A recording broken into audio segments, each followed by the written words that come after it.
अगर आपने अभी तक मेरा चैनल सब्सक्राइब नहीं किया तो उसे जल्दी से सब्सक्राइब कीजिए और साथ लगी घंटी को भी ज़रूर प्रेस कीजिएगा ताकि मेरी हर वीडियो का नोटिफिकेशन आपको मिल सके। अस्सलाम वालेकुम व्यूअर्स। आज मैं बनाऊंगी पालक के पकौड़े और रेसिपी कुछ डिफरेंट सी है। आपने वीडियो शुरू से लेकर आखिर तक देखनी है क्योंकि इन पकौड़ों में मैं आपको बताऊंगी 2 से 3 ऐसी चीज़ें जिसको बहुत मज़ेदार और क्रिस्पी बना देंगी। जैसे कि ये देखें, साथ ही आप देखेंगे कि आप घर पर कैसे बाज़ार जैसे पकौड़े बना सकते हैं। तो मैं आपको आज परफेक्ट क्रिस्पी पालक के पकौड़े बनाना बताऊँगी। सबसे पहले मैंने पालक ली है। पालक तकरीबन 1.5 कप थी। बारीक बारीक मैंने उसको काट लिया है। एक बारीक स्लाइस में कटा हुआ बड़ा प्याज मैंने डाला है।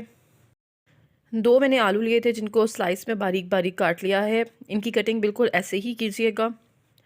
थोड़ा सा धनिया कटा हुआ डालूंगी और तकरीबन 2 कप मैंने बेसन लिया है। 1 कप बेसन डाल के मैं इसे अच्छे से मिक्स करूंगी पहले और 1 कप बाद में करूंगी मिक्स। इसके साथ इसमें नमक, लाल कुटी हुई मिर्च और गरम मसाला पाउडर डालना है। साबुत धनिया इस हाथ से इस तरह से मसल कर फिर इसमें डालिएगा। इसके साथ इसमें थोड़ी सी कलवंजी, थोड़े से मेथरे मैं इसमें डालूंगी। 1 चम्मच लहसुन पिसा हुआ डालूंगी। तकरीबन 2 टेबलस्पून इसमें ऑयल डालना है। उसके बाद इसे पानी से अच्छे से मिक्स कर लेना है। पहले आधे बेसन को हम अच्छे से मिक्स करेंगे और जब वो अच्छे से मिक्स हो जाएगा फिर हम बाकी का बेसन इसमें शामिल करके तो उसे थिक सा पेस्ट बनाएंगे। व्यूअर्स, अगर आपको मेरी वीडियो पसंद आ रही है तो इसे लाइक करना मत भूलिएगा और साथ लगी घंटी को भी ज़रूर प्रेस कीजिएगा ताकि मेरी हर वीडियो का नोटिफिकेशन आपको मिल सके। जब बैटर अच्छे से बन जाएगा आप देखेंगे कि ये थोड़ा खड़ा खड़ा मैंने रखा है, बिल्कुल पतला नहीं रखा। इसे आधे घंटे का या कम से कम 15 मिनट का रेस्ट देना है, उससे ये फॉर्म में आ जाएगा।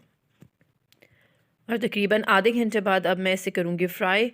और इसे देखिए मैं हाथ से डालूँगी। चम्मच के बजाय अगर आप हाथ से डालें तो ज़्यादा बेहतर है, ज़्यादा अच्छे पकोड़े बनेंगे। और इसे प्यारा सा गोल्डन ब्राउन कलर देंगे। और ये सारा प्रोसीजर आप मीडियम आंच पर कीजिएगा ताकि जो पकोड़े हैं वो अंदर तक पक जाएं। अगर आप हाथ से डालेंगे तो पकोड़े जो है वो ज़्यादा मोटे नहीं जाएंगे, पतले पतले से बड़े अच्छे बनेंगे। और ये पकोड़े देखिए बिल्कुल तैयार हो चुके हैं। सर्दियों के मौसम में परफेक्ट गरम गरम पालक के पकोड़े मेरे तरीके से भी आप ज़रूर ट्राई कीजिएगा। आपको कैसे लगे मुझे ज़रूर कमेंट में बताइएगा। मुझे आपके कमेंट्स का, आपके फ़ीडबैक का इंतज़ार रहेगा।